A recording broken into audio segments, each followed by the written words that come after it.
तो हेलो दोस्तों, आज हम देखने वाले हैं क्लास 10th का मैथ का चैप्टर नंबर 4। कौन सा? Chapter number 4। दोस्तों इस चैप्टर का नाम क्या है? Quadratic equation. क्या है? Quadratic equation.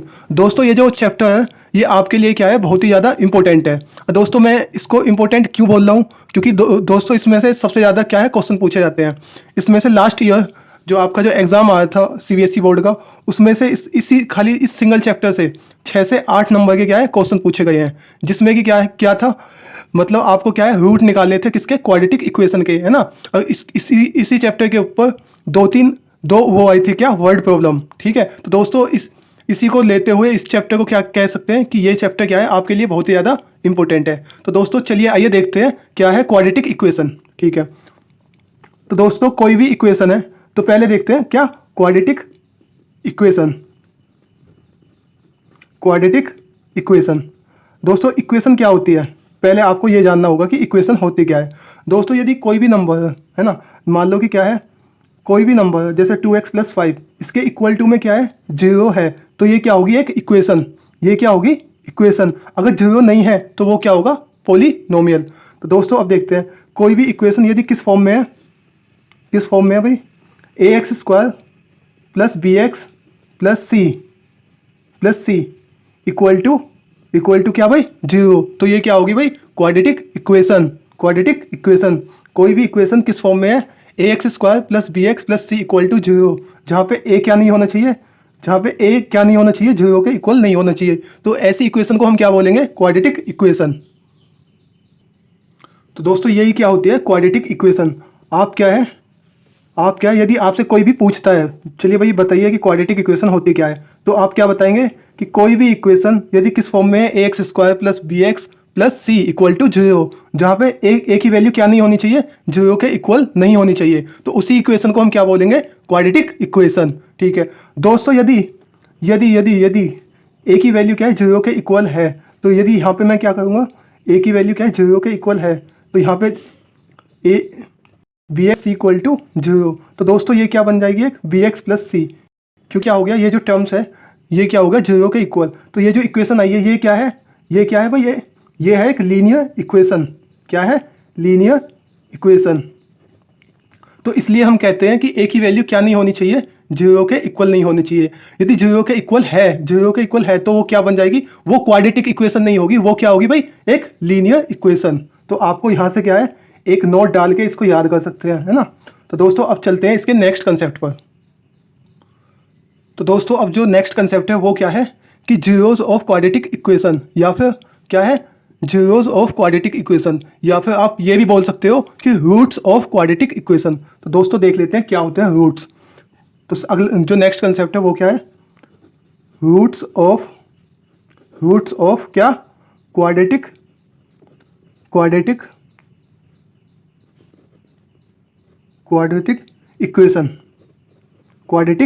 इक्वेशन कि रूट्स ऑफ क्वाड्रेटिक इक्वेशंस। तो दोस्तों हमें पता है यदि कोई भी इक्वेशन किस फॉर्म में है, ax² + bx + c equal to क्या, 0, तो वो क्या होगी, क्वाड्रेटिक इक्वेशन। तो दोस्तों इसमें देखो इसकी हाईएस्ट पावर कितनी है, 2, तो इसके रूट भी कितने होंगे, 2 होंगे, है ना। एक तो अल्फा होता है, एक क्या होता है, बीटा। ठीक है, तो दोस्तों कोई भी जो क्वाड्रेटिक इक्वेशन होती है उसके कितने रूट्स होते हैं, 2 होते हैं। ठीक है, एक तो आप अल्फा मान सकते हो या एक बीटा, कुछ भी मान सकते हो, 2 मानने हैं आपको, है ना। या आप एक x मान लो, एक y, ठीक है, या एक p या q, ठीक है, लेकिन आपको क्या है, 2 मानने होंगे कोई भी। मैंने क्या मान लिया, एक अल्फा एक बीटा। ये किसका सिंबल है भाई, अल्फा का, ALPHA अल्फा, और ये जो है ये बीटा, BETA बीटा, बेटा नहीं beta.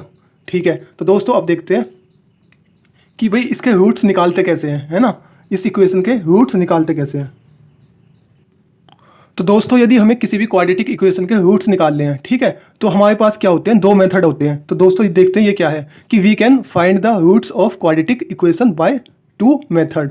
We can find the roots of quadratic equation by 2 method. ठीक है, तो दोस्तों इसका मतलब है कि यदि हमें किसी भी क्वाड्रेटिक इक्वेशन के रूट्स निकालने हैं, है ना, किसी भी क्वाड्रेटिक इक्वेशन के रूट्स निकालने हैं, तो हमारे पास क्या होते हैं, 2 मेथड्स होते हैं। कितने मेथड होते हैं, 2 मेथड। अब देखते हैं दोस्तों वो मेथड कौन से हैं।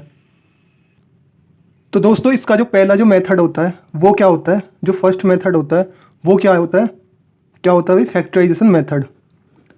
फैक्टराइजेशन मेथड, ठीक है भाई। सेकंड क्या होगा, चलो आप बताइए कि सेकंड मेथड क्या होगा। तो भाई सेकंड जो मेथड होता है क्या होता है, वो होता है क्वाड्रेटिक भाई क्या होता है, क्वाड्रेटिक फॉर्मूला, ठीक है। क्या होता है, क्वाड्रेटिक फॉर्मूला, ठीक है। या भाई इसको हिंदी में एक और चीज़ बोलते हैं कि क्या बोलते हैं, सूर्यध्रुवाचार्य फॉर्मूला। क्या बोलते हैं, सूर्यध्रुवाचार्य फॉर्मूला, इस वाले क्वाड्रेटिक फॉर्मूले को, ठीक है दोस्तों। इसका एक और भी नेम है, वो क्या है, डिस्क्रिमिनेंट मेथड। क्या है, डिस्क्रिमिनेंट मेथड, ठीक है। तो डिस्क्रिमिनेंट को भाई हम अब आगे मैं इसको बताऊंगा। आप डिस्क्रिमिनेंट को किससे डिनोट करेंगे, कैपिटल डी से। किससे डिनोट करेंगे भाई, कैपिटल डी से। तो दोस्तों आपको क्या है, इस चीज़ को ध्यान रखना होगा कि कोई भी क्वाड्रेटिक इक्वेशन है उसके जो रूट्स होते हैं उनको निकालने के लिए हमारे पास कितने मेथड होते हैं भाई, कितने मेथड होते हैं, 2 मेथड। पहला मेथड क्या है, पहला मेथड है फैक्टराइजेशन मेथड, और दूसरा मेथड क्या है, क्वाड्रेटिक फॉर्मूला या फिर डिस्क्रिमिनेंट मेथड। तो दोस्तों पहले देखते हैं हम फैक्टराइजेशन मेथड को। तो दोस्तों ये पहला मेथड क्या है, फैक्टराइजेशन मेथड। तो दोस्तों ये जो मेथड है क्या है, बहुत ही ज़्यादा इंपॉर्टेंट है। और दोस्तों सबसे ज़्यादा 99% स्टूडेंट जो है ये जो मेथड है इसमें क्या है, कंफ्यूज होते हैं। तो दोस्तों आपको ये जो मेथड है बहुत ही ध्यान से समझना होगा, क्योंकि इसमें सबसे ज़्यादा स्टूडेंट क्या है, कंफ्यूज होते हैं, ठीक है। तो देखते हैं इसका पहला क्वेश्चन, ठीक है। तो कोई भी मैं इसका एग्जाम्पल ले लेता हूँ कि कोई भी हमारे पास क्या है, कोई भी क्वाड्रेटिक इक्वेशन है, x² माइनस 9x प्लस कितना भाई 18 इक्वल टू 0, ठीक है। ये क्या है हमारे पास, क्वाड्रेटिक इक्वेशन, ठीक है भाई। क्वाड्रेटिक इक्वेशन है तो हमें क्या निकालने हैं, इसके रूट्स निकालने हैं।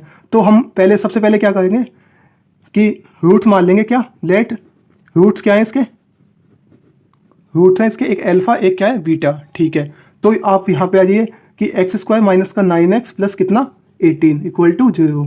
तो दोस्तों इसमें 2 चीज़ों का ध्यान रखना होगा आपको। एक तो x² का कोफिशिएंट कितना है, ठीक है, अरे लास्ट वाला कांस्टेंट टर्म कितना है, ठीक है। तो यहाँ क्या है 1, तो 1 की मल्टीप्लाई किस में होगी, इस लास्ट वाले में, किस में होगी, लास्ट वाले में कितना 18, 1 18 जा 18, ठीक है। जो 18 आएगा क्या आएगा 18 के आपको क्या करने हैं, प्राइम फैक्टर। आप दोस्तों आपको 18 के ऐसे फैक्टर करने हैं जो इन दोनों की मल्टीप्लाई करके आया है, उसके ऐसे फैक्टर करने हैं ताकि सम करने पे कितना है 9, ठीक है। क्योंकि दोस्तों इस साइन को क्या है आपको देखना होगा, है ना, लास्ट वाले साइन को। यहाँ प्लस है तो प्लस करके हमें क्या आना है 9। तो 2 6 जा 80, 2 3 जा 6 और 3 1 जा 3, ठीक है। ठीक है दोस्तों, क्या ये हमने प्राइम फैक्टर सही किए हैं, बताओ आप। नहीं, ये क्या है गलत, क्योंकि दोस्तों देखो 2 9 जा 80 जो कि हमने क्या लिखा है 6, तो ये क्या है गलत है। तो क्या है 3 3 जा 9, 3 1 जा 3, ठीक है। तो दोस्तों हमें इसके ऐसे फैक्टर लेने हैं जिनका सम करने पे क्या है 9। तो 3 2 जा 6 में अगर 3 ऐड कर दूंगा तो क्या आ जाएगा 9, तो ठीक है। तो 6 प्लस 3 क्या हो जाएगा 9, ठीक है। उसके बाद क्या है, मैं x की मल्टीप्लाई इन दोनों में करा दूंगा तो क्या आएगा, ये माइनस का कितना, माइनस का 6, ये माइनस का 3, क्योंकि माइनस की मल्टीप्लाई यहाँ से और x की मल्टीप्लाई पीछे से, प्लस 80 इक्वल टू 0। तो दोस्तों अब मैं क्या है इसमें कॉमन लूँगा, तो यहाँ से क्या ले दूंगा मैं x कॉमन लूँगा तो क्या बचेगा अंदर, x माइनस 6, ठीक है। तो यहाँ से मैं क्या कॉमन लूँ ताकि ये बन जाए, ठीक है। तो मैं क्या कॉमन ले दूंगा, माइनस का 3, तो x माइनस 6 इक्वल टू 0। तो दोस्तों देखो, अगर हमें चेक करना है कि हमने अब तक का जो प्रोसेस है वो ठीक किया है या फिर नहीं, तो यहाँ पे देखो ये जो दोनों ब्रैकेट में जो टर्म्स बने हैं ना, ये क्या होने चाहिए सेम। दोस्तों इसमें भी सेम है, इसमें भी, यहाँ भी क्या है x माइनस 6 है, यहाँ भी क्या है x माइनस 6, तो ठीक है। तो x माइनस 6 को क्या ले लूँगा मैं कॉमन, और बचेगा क्या x माइनस 3 इक्वल टू 0। तो दोस्तों मैं इंडिविजुअली इनको क्या है 0 के इक्वल पुट कर दूंगा। तो x माइनस 6 किसके इक्वल हो जाएगा, 0 के इक्वल, और x माइनस 3 किसके इक्वल हो जाएगा, 0 के इक्वल। तो यहाँ से एक x की वैल्यू क्या है 6, और यहाँ से x की वैल्यू क्या है 3, ठीक है। तो दोस्तों हमने जो रूट्स माने थे एक अल्फा बीटा, वो किसके इक्वल हो जाएंगे, एक आ जाएगा 6, एक आ जाएगा 3। तो यही क्या है दोस्तों, यही क्या है इस क्वाड्रेटिक इक्वेशन के क्या है रूट्स हैं, जो कि हमने किस मेथड का इस्तेमाल करके निकाले हैं, कि भाई बताओ किस मेथड का इस्तेमाल करके निकाले हैं, वो है फैक्टराइजेशन मेथड, ठीक है। फैक्टराइजेशन मेथड का इस्तेमाल करके हमने क्या निकाले हैं, इसके रूट्स। तो दोस्तों चलिए अब देखते हैं क्या नेक्स्ट क्वेश्चन, ठीक है। तो दोस्तों इसको भी, ये क्या है कोई क्वाड्रेटिक इक्वेशन है, इसको भी हमें क्या निकालना है, इसके रूट्स निकालने हैं, ठीक है। किसका इस्तेमाल करना है भाई, किसका इस्तेमाल करना है इसमें भी, by factorisation method, factorisation method का इस्तेमाल करना है इसमें भी, ठीक है। तो दोस्तों मैंने अभी आपको क्या है ये जो मेथड है अभी सिखाया था। पहले क्या करना है, जो ये वाला जो वो है एक्स स्क्वायर का जो कोफिशिएंट है और ये जो लास्ट वाला टर्म है इनकी क्या करनी है मल्टीप्लाई। तो 6 2 जा 12, तो 12 यहाँ पे आ गया। उसके क्या करने हैं फैक्टर। फैक्टर यहाँ पे क्या देखना है, यहाँ पे कौन सा साइन है, तो हमें माइनस करके क्या आवाना है, क्या आवाना है भाई 1, क्योंकि एक्स का जो कोफिशिएंट है वो क्या है 1, ठीक है। तो 2 6 जा 12, 2 3 जा 6, 3 1 जा 3, ठीक है भाई। देखो 2 2 जा 4, 4 में से 3 जाएगा तो क्या बचेगा 1, तो 1 ही हमें क्या है यहाँ पे आवाना है, ठीक है। तो 6x² माइनस का कितना 4 माइनस का 3 इंटू एक्स, ठीक है भाई। 4 में से 3 जाएंगे तो 1 आ जाएगा ना, यहाँ पे 1 ही तो है, ठीक है। अब देखते हैं इसकी इसमें मल्टीप्लाई। तो माइनस की 4 में होगी तो माइनस का 4x, तो माइनस किस में होगी तो प्लस का 3x माइनस का 2 इक्वल टू 0, ठीक है। दोस्तों अब इसमें से मुझे क्या चीज़ कॉमन लेनी है, इसमें से मैं क्या चीज़ कॉमन ले सकता हूँ भाई 2x कॉमन ले सकता हूँ, तो बचेगा यहाँ 3x माइनस का 2। यहाँ से मैं क्या चीज़ कॉमन लूँ ताकि यही बन जाए, तो यहाँ क्या लेना पड़ेगा 1 तो 3x माइनस 2, ठीक है। दोस्तों यदि अब तक हमने क्या है, यदि हमको चेक करना है कि अब तक जो भी हमने किया है वो सही है या फिर नहीं, तो दोस्तों ये जो दोनों ब्रैकेट है ना, ये दोनों क्या होने चाहिए, सेम होने चाहिए। क्या होने चाहिए, सेम होने चाहिए। तो दोस्तों ये भी सेम है, ये भी सेम है, तो इन दोनों को क्या ले दूंगा मैं कॉमन। कॉमन लेने के बाद क्या बचेगा अंदर 2x प्लस 1 इक्वल टू 0, ठीक है। तो दोस्तों इसके बाद मैं क्या करूँगा, दोनों को 0 के इक्वल पुट कर दूंगा। तो 3x माइनस 2 किसके इक्वल आएगा 0 के इक्वल, और 2x प्लस 1 किसके इक्वल होगा, किसके इक्वल होगा भाई 0 के इक्वल, ठीक है। तो ये माइनस का 2 यहाँ पे आके क्या हो जाएगा प्लस का 2, तो x की वैल्यू कितनी आ गई, कितनी आई है भाई 3/2। यहाँ से देखते हैं, यहाँ से भाई ये प्लस का 1 यहाँ पे जाके क्या होगा माइनस का 1, ठीक है। तो ये मल्टीप्लाई में, ये क्या हो जाएगा डिवाइड में, ठीक है भाई। हमारे पास क्या है दोनों रूट्स आ गए, ठीक है। एक कितना है 2/3, एक कितना है माइनस का 1/2, ठीक है। तो दोस्तों यही क्या था प्राइम फैक्टराइजेशन मेथड। दोस्तों ये जो क्वेश्चन है ना, ये क्या है आपकी बुक का सबसे ज़्यादा इंपॉर्टेंट क्वेश्चन है, ठीक है। और जो आपके जो एग्जाम बनते हैं उसका क्या है बहुत ही फेवरेट क्वेश्चन है ना, आपके जो एग्जामिनर होते हैं उनका क्या है सबसे फेवरेट क्वेश्चन है। क्यों फेवरेट है भाई, सबसे ज़्यादा जो स्टूडेंट होते हैं वो क्या है इसी क्वेश्चन में क्या है सबसे ज़्यादा फंसते हैं, है ना। उन सबसे ज़्यादा जो गलती करते हैं वो इसी क्वेश्चन में होती है उनसे, ठीक है। तो दोस्तों देखते हैं इसको कैसे करना है, ठीक है। तो दोस्तों इसमें हमें इसके क्या निकालने हैं, रूट्स निकालने हैं, किसका इस्तेमाल करके बाय फैक्टराइजेशन मेथड, ठीक है। ठीक है, तो दोस्तों मैंने क्या बताया आपको कि सबसे पहले क्या करनी है मल्टीप्लाई करनी है जो x² का कोफिशिएंट है और जो लास्ट वाला है। तो 3 2 जा कितना हो जाएगा 3 2 जा 6, 3 2 जा 6, ठीक है। तो हमें क्या करना है 6 के ऐसे फैक्टर करने हैं जिनको क्या है प्लस करने पे क्या आ जाए 2√6 आ जाए, क्या आ जाए 2√6। तो दोस्तों मैं क्या है आप ये बताइए मैं 6 को क्या लिख सकता हूँ √6 इंटू √6 लिख सकता हूँ, ठीक है। क्योंकि आपको पता है √a इंटू √a किसके इक्वल होता है सिंगल a के, ठीक है। ऐसे ही मैं 6 को क्या लिख सकता हूँ √6 इंटू √6, ठीक है। तो दोस्तों इसके 6 के कितने फैक्टर आ गए 2। और दोस्तों देखो इन दोनों का सम करूंगा तो ये आ जाएगा ना 2√6, √6 प्लस √6 क्या आ जाएगा 2√6, ठीक है। तो मैं यहाँ से लिख सकता हूँ कितना √6 प्लस कितना √6 into x plus 2 equal to 0, ठीक है। तो दोस्तों मैं क्या करूँगा उसके बाद x की मल्टीप्लाई, तो इसकी यहाँ पे आ गई तो +2। तो दोस्तों मैं यहाँ से क्या चीज़ कॉमन लूँगा, मेन दिक्कत आती है अब जो इस क्वेश्चन की जो मेन दिक्कत है वो यहाँ पे आती है कि क्या चीज़ कॉमन लेनी है, ठीक है। तो दोस्तों मैं यहाँ से देखो क्या चीज़ कॉमन ले सकता हूँ। तो दोस्तों देखो अब जो मैं लाइन लिखने वाला हूँ ये क्या है इस क्वेश्चन की सबसे इंपॉर्टेंट लाइन है, ठीक है। तो दोस्तों मैंने 6 को क्या लिखा था √6 इंटू √6, ऐसे मैं 3 को क्या लिख सकता हूँ √3 इंटू √3, ठीक है x², ठीक है। √6 को यदि मैं और ज़्यादा तोड़ूंगा तो क्या बनेगा √2 इंटू √3, ठीक है। ऐसे ही इसको तोड़ना है √6 को तो क्या होगा √2 इंटू √3, ठीक है, +2 इक्वल टू 0, ठीक है। तो दोस्तों मैंने इस क्वेश्चन को क्या है इसलिए ब्रेक किया है क्योंकि अब क्या है मैं आज क्या कॉमन ले सकता हूँ, क्या है मैं आसानी से कॉमन ले सकता हूँ।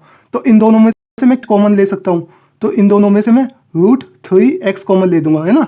उसके बाद देखो यहाँ क्या बचेगा, यहाँ बचेगा √3x, यहाँ क्या बचेगा भाई √3 तो कॉमन ले दिया, बचा कितना √2, ठीक है।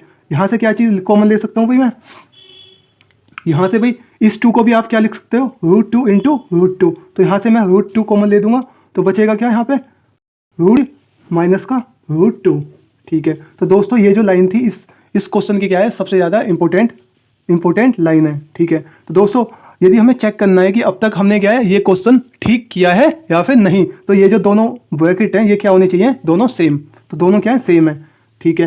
तो √3x माइनस √2 ये क्या आ जाएगा कॉमन, और जो बचा हुआ है वो क्या आ जाएगा एक साथ, ठीक है। तो √3x माइनस √2, ठीक है। तो दोनों क्या है, दोनों जो वे हैं रूट्स ये हैं, ठीक है। उनके बाद मैं क्या कर लूँगा, इनको इंडिविजुअली 0 के इक्वल पुट कर दूंगा, ठीक है।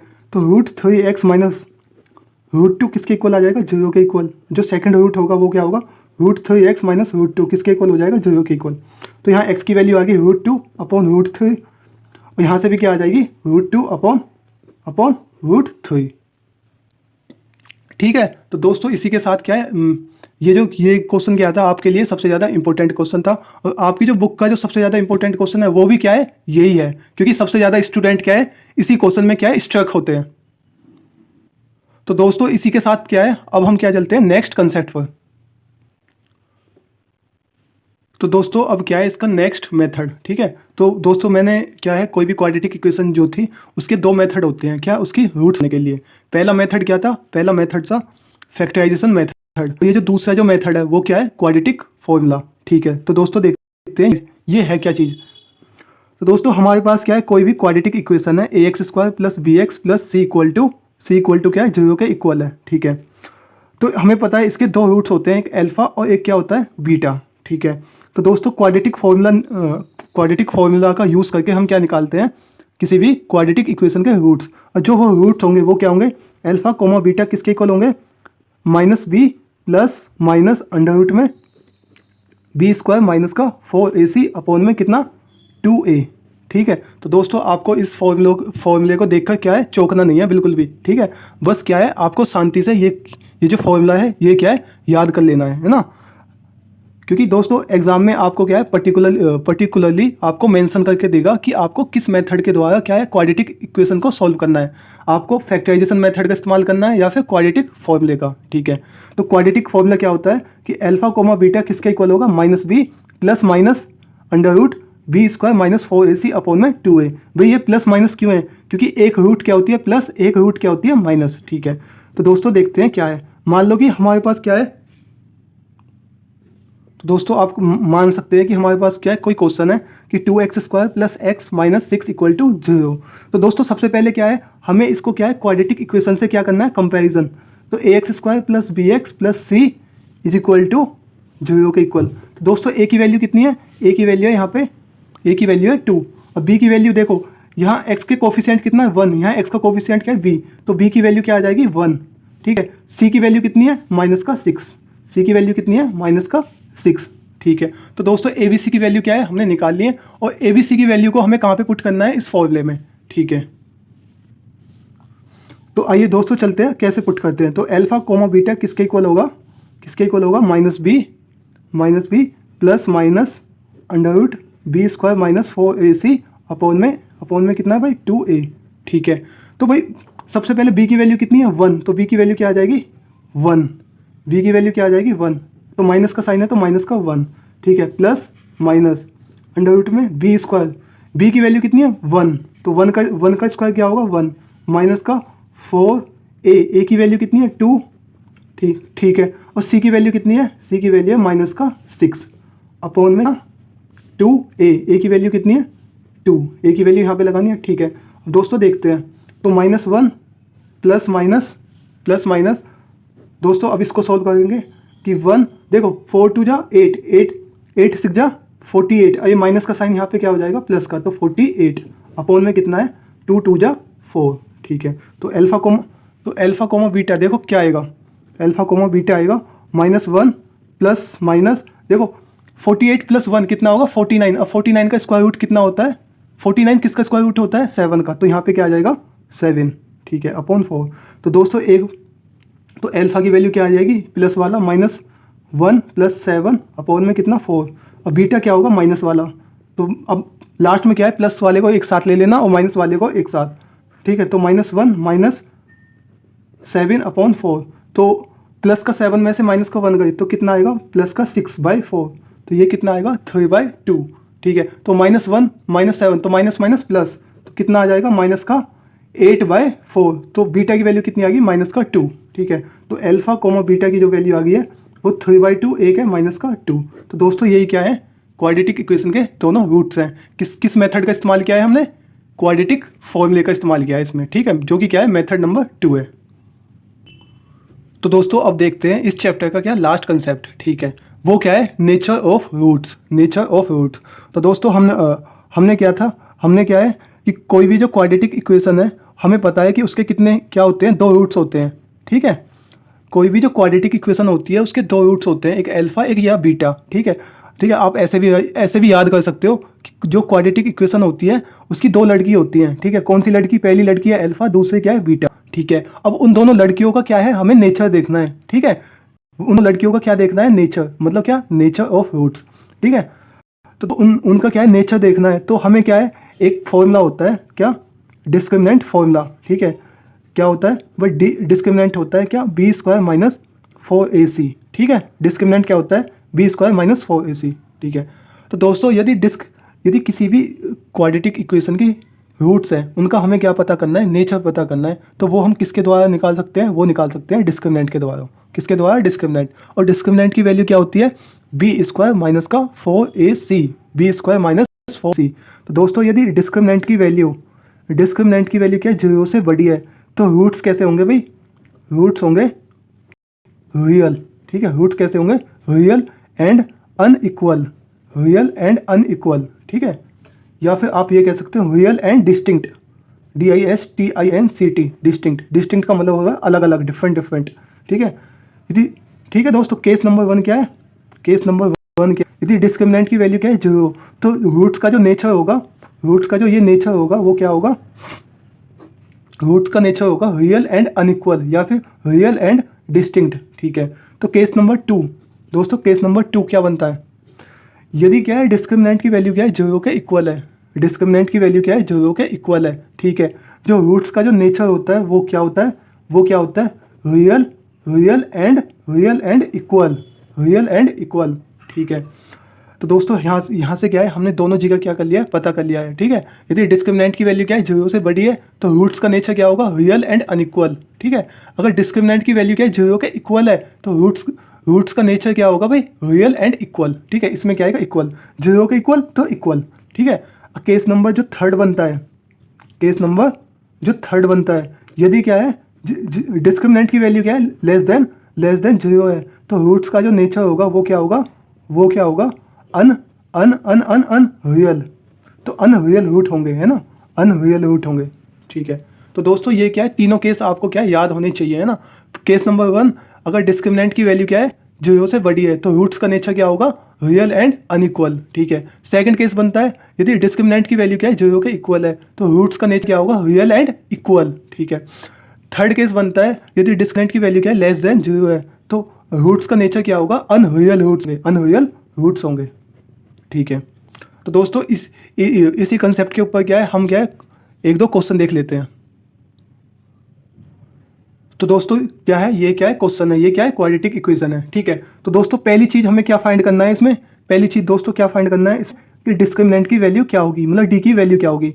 दूसरी चीज़ क्या फाइंड इसमें कि नेचर ऑफ रूट्स क्या होगा, नेचर ऑफ रूट्स होगा, ठीक है। तो दोस्तों हमें पता है कि जो डिस्क्रिमिनेंट होता है वो किसके इक्वल होता है, b² - 4ac, डिस्क्रिमिनेंट की वैल्यू क्या होती है, b² - 4ac, ठीक है। तो दोस्तों b की वैल्यू देखो ये है, ठीक है।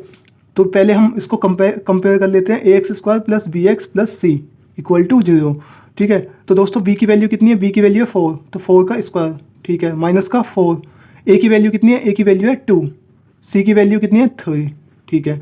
तो 4 का स्क्वायर कितना होता है 60, ठीक है। तो 4 × 2 = 8, 8 × 3 = 24, ठीक है। तो दोस्तों डिस्क्रिमिनेंट की वैल्यू क्या आई है, डिस्क्रिमिनेंट की जो वैल्यू आई है वो कितनी आई है, -8, ठीक है। तो पहली जो क्वेश्चन में पहली चीज़ क्या पूछी थी कि डिस्क्रिमिनेंट की वैल्यू, तो डिस्क्रिमिनेंट की जो वैल्यू है वो क्या है, -8। तो दोस्तों जो दूसरा क्वेश्चन था, दूसरा जो सॉल्यूशन है इसका, दूसरा सॉल्यूशन यहाँ पे देखते हैं। ठीक है, उसमें क्या पूछा है, दूसरा जो सॉल्यूशन है उसमें पूछा है कि नेचर ऑफ फ्रूट्स। तो हमें नेचर ऑफ फ्रूट निकालने के लिए हमें डिस्क्रिमिनेंट की वैल्यू क्या है पता होनी चाहिए। ठीक है, डिस्क्रिमिनेंट की वैल्यू क्या है पता होनी चाहिए। और दोस्तों डिस्क्रिमिनेंट की वैल्यू क्या है हमने यहाँ पे निकाल ली है। तो डिस्क्रिमिनेंट की वैल्यू क्या है -8। इसका मतलब क्या है, डिस्क्रिमिनेंट की वैल्यू क्या है -8 का मतलब होता है कि लेस देन 0 है। ठीक है, लेस देन 0 का मतलब है ना, लेस देन क्या है 0। तो हमने क्या है केस थर्ड पढ़ा था, जिसमें क्या था कि यदि क्या है डिस्क्रिमिनेंट की वैल्यू लेस देन 0 होती है तो रूट्स का नेचर क्या होता है, रूट का नेचर क्या होता है अनरियल। ठीक है, तो आंसर क्या होगा इसका अनरियल रूट्स। ठीक है, रूट कैसे होंगे अनरियल होंगे। तो दोस्तों इसी के साथ क्या है हमने इस चैप्टर के सभी कंसेप्ट क्या है कवर कर लिए हैं। तो दोस्तों यदि वीडियो आपको क्या है पसंद आई हो तो आप क्या है इस वीडियो पे कमेंट भी कर सकते हैं, इसको लाइक कर सकते हैं। यदि आपको कोई भी डाउट है इस चैप्टर में तो आप क्या है इस आपके लिए क्या है कमेंट बॉक्स क्या है खाली है। आप कुछ भी यदि आपका डाउट है तो आप क्या है आप अपना डाउट लिख सकते हैं। और दोस्तों हाँ एक चीज़ और बतानी थी आपको, यदि आपको क्या है एनसीईआरटी बुक का सॉल्यूशन चाहिए, यदि आपको क्या है अपना होमवर्क करना है या फिर आपको क्या है कोई क्वेश्चन समझ में नहीं आता एनसीईआरटी बुक का, तो आपको क्या है उस एनसीईआरटी की जो प्लेलिस्ट है उसमें जाना है और उसमें से जिस भी चैप्टर का आपको होमवर्क करना है या फिर किसी भी क्वेश्चन को क्या है समझना है जो कि आपको क्या है स्कूल में नहीं समझ में आया था, तो आप क्या है उस वीडियो में जाके उस क्वेश्चन को देख सकते हो या फिर क्या है अपना होमवर्क भी कर सकते हो उस वीडियो में जाके। ठीक है, तो दोस्तों इसी के साथ मैं क्या है आपसे अलविदा लेता हूँ और मिलते हैं नेक्स्ट वीडियो में।